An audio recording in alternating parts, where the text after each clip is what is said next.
La rhétorique, c'est de ça qu'on parle, hein, c'est à la fois l'art de discourir et l'art de débattre. C'est des choses dont on va beaucoup parler ici. Mais il y a un entre-deux. Et l'entre-deux, c'est l'art de répondre aux questions. C'est un exercice auquel sont évidemment confrontées les personnalités publiques qui donnent des interviews, mais également nous-mêmes dans des situations du quotidien, quand on fait une intervention professionnelle, quand on passe un entretien ou même un examen, nous devons répondre à des questions. Et donc la question, c'est comment faire pour ne pas se laisser piéger. C'est ce que nous allons voir aujourd'hui avec un maître dans tous les sens du terme, Éric Dupond-Moretti, l'actuel garde des Sceaux, ténor du barreau, un homme rompu donc, aussi bien à poser des questions qu'à y répondre. Il était invité dimanche dernier dans le grand jury RTL LCI Le Figaro et il nous a offert une véritable masterclass pour se sortir des questions délicates. Première technique, simple mais essentielle, quand vous n'avez plus rien à dire, eh bien arrêtez de parler. Il s'avère que ma légitimité, je la tiens du président de la République qui m'a nommé sur proposition du Premier ministre. Voilà ma réponse. Donc vous ne démissionnerez pas. Voilà ma réponse. Voilà, madame, ce que je peux vous dire sur cette question. Voilà ce que je peux vous dire. Voilà ce que j'ai à vous dire. Je voudrais vous dire une seule chose sur cette affaire. Et puis je vais vous dire une dernière chose. Le président de la République s'est engagé sur cette question.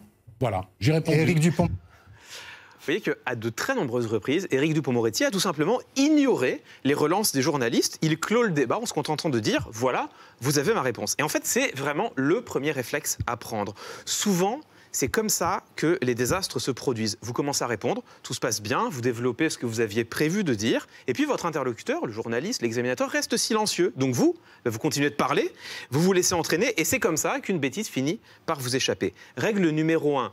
Donc, sachez quand il faut s'arrêter de parler. Règle numéro 2, elle est plus importante encore. Quand la question est difficile, ne répondez pas tout de suite. Ou du moins, pas vraiment. Cette surpopulation carcérale, aujourd'hui, est-ce que vous estimez avoir des résultats satisfaisants? Je veux d'abord tenir un petit discours d'ordre général, si vous m'y autorisez. La prison est un mal nécessaire.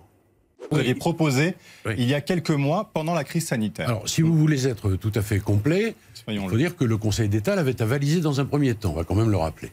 Est-ce qu'il y a une forme d'échec de la société de ne pas pouvoir empêcher que ces situations se produisent et qu'un enseignant vienne à dire qu'il ne veut plus, qu'il ne peut plus enseigner?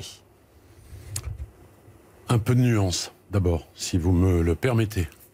Et un propos un peu général. Alors ici, Éric Dupond-Moretti procède à ce qu'on appelle des effets de cadrage. Dès que la question est délicate... On fumeur de masse aussi. C'est une autre manière de le dire, mais effectivement, les deux techniques sont assez proches. Dès que la question est délicate, il commence par apporter des précisions d'ordre général, et c'est très intéressant. Ça permet de faire trois choses à la fois. Déjà, si vous en avez besoin, ça permet de prendre le temps de réfléchir à la véritable réponse qui va venir ensuite. Ensuite, ça permet également d'apporter des éléments de contexte sur lesquels on va pouvoir s'appuyer par la suite, ça peut être intéressant. Enfin et surtout, ça a l'avantage d'éloigner la réponse, ce qui fait que les auditeurs ne se souviennent plus exactement de quelle question avait été véritablement posée. Et ça, évidemment, c'est tout à fait pratique. Ça permet d'utiliser la troisième stratégie. Ne répondez pas à la question qui vous a été posée. Ça peut être très dangereux.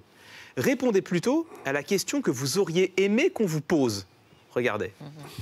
Est-ce que vous auriez qualifié, comme Gérald Darmanin l'a fait, Marine Le Pen d'un peu trop molle? Est-ce que c'est le terme que vous auriez utilisé? Madame Mourgue, sachez que je ne suis pas un spécialiste de la mollesse. En revanche, s'il y a quelque chose avec lequel on ne peut pas tricher, voyez-vous, c'est les chiffres. Vous me demandez quel est mon sentiment à la suite d'une émission que j'ai regardée. Bon. Et je vous dis qu'à la fin, quand tous les chiffres sont faux, c'est une menteuse incompétente. Vous voyez, le programme du Front National, vous me branchez sur cette question, je voudrais répondre. C'est un programme, sa moelle épinière, son ADN, c'est la peur. Donc ce n'est pas un programme mou. La peur de l'autre, Marine Le Pen. Fiche de ce qualificatif. Alors vous voyez, on parle à Éric Dupond-Moretti de la remarque de Gérald Darmanin qui trouvait Marine Le Pen trop molle. La question qui est posée derrière, c'est bien sûr celle d'éventuelles convergences entre le gouvernement et le programme du Rassemblement national. Éric Dupond-Moretti commence par un effet de cadrage assez bref. Je ne suis pas connu pour ma mollesse. Alors, c'est peut-être vrai, c'est potentiellement un peu graveleux d'ailleurs, mais ça n'a strictement rien à voir avec le sujet. Et il répond ensuite, très longuement, à une toute autre question. Comment avez-vous trouvé Marine Le Pen dans le débat? Alors, dernier point tout de même, mais c'est un point important. L'ensemble de ces procédés, sont-ils bien éthiques?